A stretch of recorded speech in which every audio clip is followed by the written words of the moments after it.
Get out of my house before I call the police on you. My own mother said those words to me while my stepfather changed the locks behind her, on the house I had helped pay for since I was 16 years old. But what made me smile as I walked away with nothing but a duffel bag wasn't insanity, it was the secret sitting in my safety deposit box, the deed showing I had purchased their mortgage 3 months earlier. How do you evict someone who already owns everything you have? My name is Derek Holloway, and 5 years ago, I stood on the cracked sidewalk of my childhood home in suburban Cleveland, watching my family seal the door against me like I was some kind of criminal. The woman who gave birth to me, the man she chose over her own blood, and my stepsister who had orchestrated the entire thing, they stood in the doorway of that 2-story colonial like a portrait of self-righteous cruelty. But I'm getting ahead of myself. To understand how I ended up owning the mortgage on the house I was thrown out of, you need to understand how deeply this betrayal cut, and how patiently I planned my response. The betrayal and the burning question. Let me take you back to that day. March 15th. I remember because the irony wasn't lost on me, the Ides of March, the day of famous betrayal. Ohio spring was just starting to thaw the winter gray, and I had come home from my job at a logistics company expecting a normal evening. Instead, I found my belongings in garbage bags on the front lawn. My mother, Patricia, stood on the porch with her arms crossed. My stepfather, Ronald, was already removing my key from his keychain. And my stepsister, Megan, 2 years younger than me but somehow always the favorite, watched from the window with a smirk that told me everything I needed to know about who was behind this. "Mom, what's going on?" I asked, my voice cracking despite my best efforts to stay calm. "Don't play innocent, Derek. We know what you did." "What I did? What are you talking about?" Ronald stepped forward, puffing out his chest like he'd been waiting years for this moment. "Megan told us everything. The money you've been stealing from the household account. The lies you've been telling about this family to your coworkers. We've had enough." I felt the ground shift beneath my feet. Stealing? I had been contributing $500 a month to that household account since I was 19, money that was supposed to go toward utilities and groceries but somehow never seemed to stretch as far as it should. That's insane. I've never stolen anything. I've been paying into this house for 7 years. My mother's face hardened. "Megan showed us the bank statements, Derek. We saw the withdrawals. We're not stupid." I looked past her to Megan, who had come to the doorway now. She wouldn't meet my eyes, but that smirk never left her face. In that moment, I understood. She had doctored something, statements, screenshots, whatever it took. And my mother, who had always favored her husband's biological daughter over her own son, had chosen to believe her without question. "You're believing her over me?" I asked, my voice barely above a whisper. "Mom, I'm your son. I've lived here my entire life. I've paid thousands into this house." "The house is in Ronald's name," she said coldly. "You have no claim here. And after what you've done, you're no longer welcome. Take your things and go." "You have 30 minutes, Ronald added, checking his watch like I was an appointment he needed to finish. "After that, I'm calling the cops." I stood there for a moment, frozen between rage and disbelief.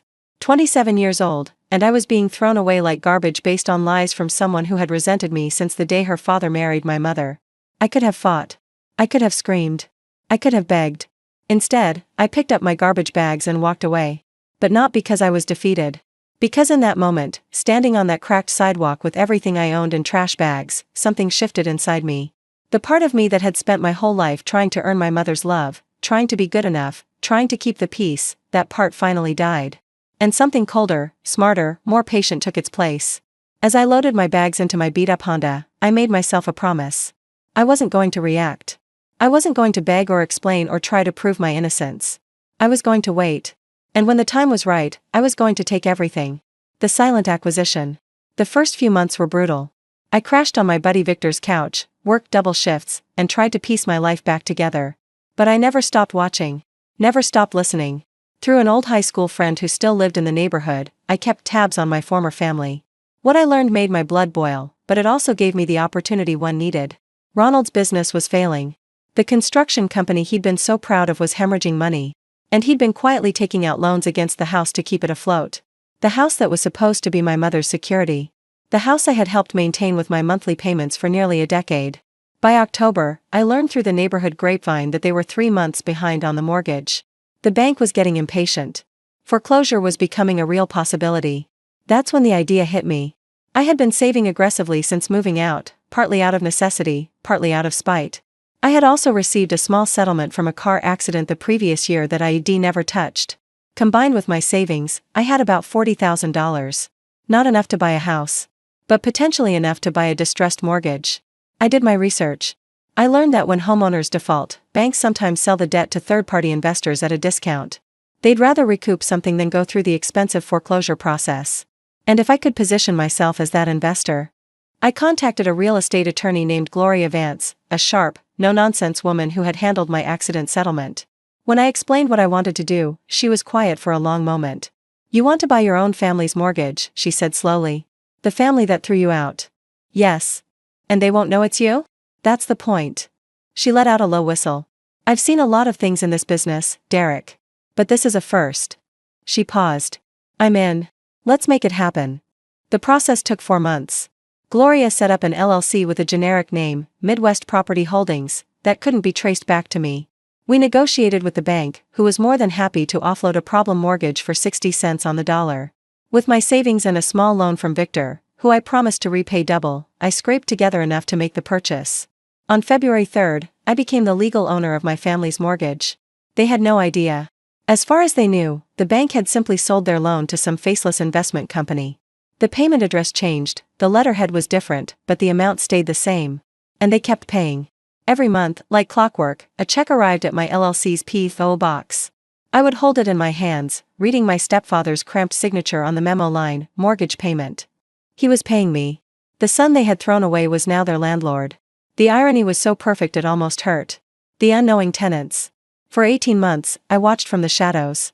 And let me tell you, those 18 months were filled with moments so ironic, so perfectly poetic, that I had to bite my tongue bloody to keep from laughing. There was the Thanksgiving dinner I heard about from my neighborhood source. Apparently, Ronald had stood at the head of the table and given a speech about finally getting the house back on track and building something to leave for the family. My mother had cried happy tears. Megan had posted about it on Instagram with the caption, "Grateful for my hardworking parents and our beautiful home, our home." I screenshot that post and saved it. I still have it. There was the time Ronald bragged at a neighborhood barbecue about negotiating a great deal with the new mortgage company. "These corporate investors don't know anything about regular people," he'd said. "According to my source, I got them to lower our monthly payment by $200 just by threatening to walk away." He hadn't negotiated anything. I had instructed Gloria to accept his request because I wanted him comfortable. I wanted him complacent. I wanted him to feel like he was winning right up until the moment he realized he had already lost. Then there was the close call. About a year into my ownership, my mother ran into Victor at a grocery store. They chatted briefly. She had always liked him, and she asked how I was doing. "Derek's doing great," Victor said, keeping his voice casual. "Really turned things around. He's gotten into real estate investing, actually. Doing really well." I hadn't told Victor to say that. When he called me afterward, panicked that he'd revealed too much, I actually laughed. "It's fine," I told him. "She won't connect the dots. She doesn't think I'm capable of anything." And I was right.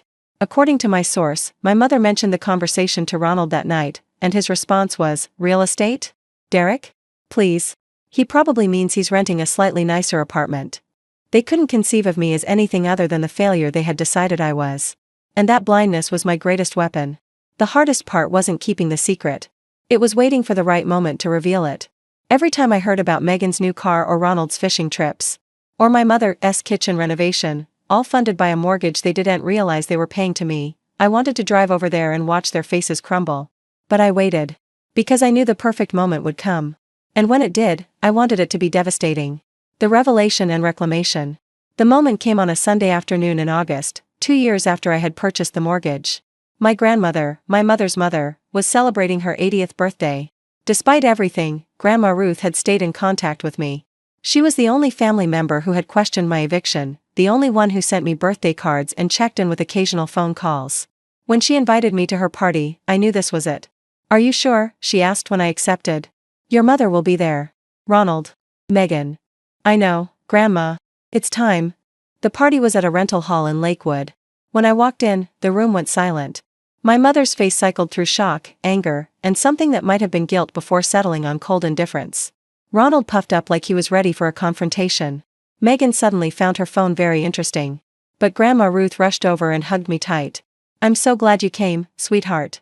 I spent the first hour mingling with distant relatives, accepting their awkward condolences about my situation, deflecting questions about what had happened.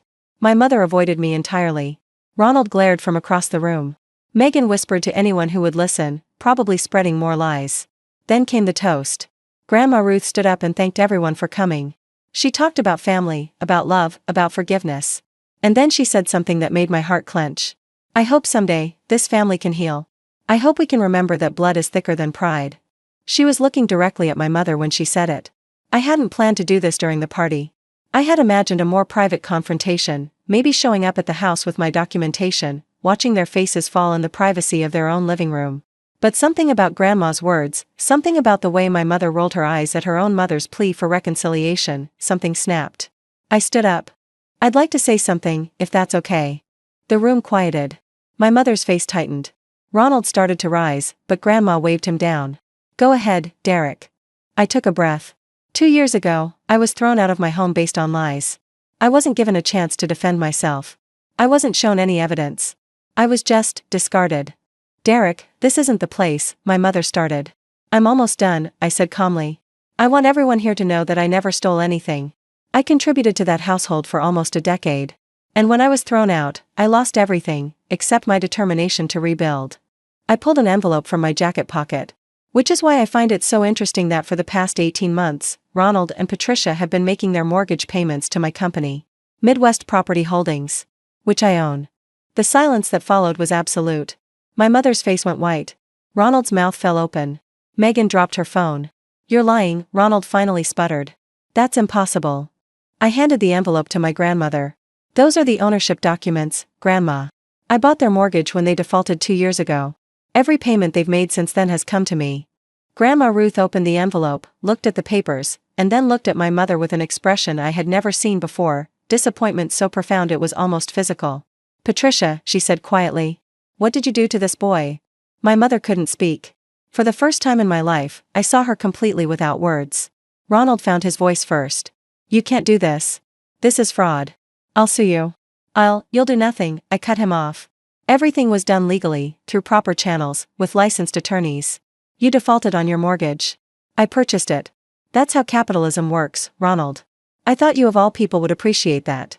I turned to Megan, who looked like she was about to cry. All those lies you told about me? The fake evidence? You got me thrown out of my own home. And in return, you've spent 18 months paying my bills. I let that sink in. How does it feel? She didn't answer. She couldn't. I looked at my mother one last time. I spent my whole life trying to earn your love, Mom. Trying to be good enough. I finally realized that was never going to happen. So I stopped trying. And I started building something of my own. I turned and walked toward the door. What happens now? My mother called after me, her voice cracking. To the house? I paused at the threshold. That depends entirely on you. The mortgage is callable at any time now. I could demand full payment tomorrow if I wanted. You'd have 30 days to come up with the balance or face foreclosure. I let that hang in the air. But I'm not cruel. Not like you were to me. So here's what's going to happen, I'm going to give you a choice. You can continue making payments to me, at a slightly higher interest rate, and keep the house. Or you can sell, pay off the mortgage, and walk away with whatever equity is left. I looked directly at my mother. But if I ever hear another lie about me from anyone in this family, if Megan ever tries to slander me again, if any of you ever contacts me with anything other than a sincere apology, I will foreclose. And I will enjoy it. I walked out into the August sunshine, leaving chaos behind me. Beyond the eviction, a new beginning. That was 3 years ago. My mother and Ronald chose to sell. They couldn't stomach the idea of paying me every month, knowing I held their fate in my hands. The house sold for just under $300,000. After paying off the mortgage, they walked away with about $60,000 in equity. They moved to a smaller townhouse across town. I hear Ronald's business finally went under about a year later. Megan got married and moved to Indiana. My mother and I haven't spoken since that birthday party. Grandma Ruth passed away last spring. In her will, she left me her engagement ring and a note that said, "You deserved better. I'm proud of the man you became." I cried for 3 days. Today, I own 4 rental properties in the Cleveland area. Victor is my business partner. I paid him back triple what he loaned me, and now we invest together. I'm engaged to a wonderful woman named Simone who knows the whole story and loves me anyway. Some people ask if I regret what I did. If the revenge was worth losing my family. But that's the truth. I didn't lose my family that day on the sidewalk with the garbage bags. I lost them years before, in 1,000 small moments of favoritism and dismissal and conditional love that was never really love at all. What I gained was something more valuable, the knowledge that I could take the worst thing that ever happened to me and transform it into power. The understanding that I didn't need their approval to build something meaningful. The betrayal didn't break me. It built me. If you've experienced family betrayal, if you've been cast aside by people who were supposed to protect you, if you're wondering whether you'll ever recover, I want you to know something. You will. Not by begging for their acceptance. Not by trying to prove your worth to people who already decided you're worthless. But by building something of your own, something they can't take away, something that proves your value without needing their validation. The best revenge isn't loud. It's not dramatic. It's the quiet accumulation of power until the day you choose to reveal it. They threw me away like garbage. I came back owning everything they had. That's not revenge. That's justice. Have you ever experienced betrayal from family? Have you found a way to reclaim your power? Share your story in the comments. I read every single one. And if this story resonated with you, make sure to subscribe and hit that notification bell. Because this is just the beginning.